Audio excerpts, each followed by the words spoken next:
கடைப்பிடிச்சாதான் உங்களுக்கு நாங்கள் நிதியை ஒதுக்கி தருவோங்கிறது அது எந்த மாதிரியான மனப்போக்கு, எப்படியான நிர்வாகம், அது எப்படிப்பட்ட தலைமைன்னு நீங்கள் பார்க்கணும். இது எப்படி ஒரு ஜனநாயகமாக இருக்கும்?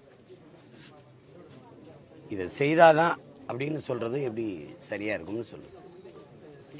உங்கள் காசை கேட்கல,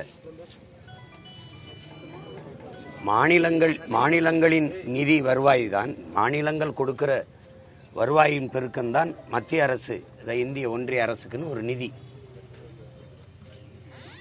நம்ம இப்படி கேட்போம், இந்திய அரசுக்கென்று வருவாய் பெருக்கத்துக்கு ஏதாவது வழி இருக்கா? ஏதாவது இருக்கா?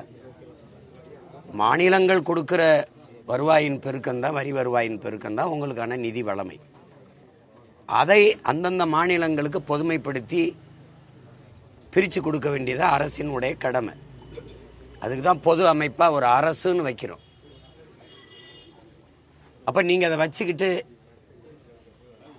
இதை செய்தால்தான் தருவோம், இதை செய்யலைன்னா தர முடியாது அப்படிங்கிறது இது சர்வாதிகாரம் அப்படின்னு இதை சொல்ல முடியாது.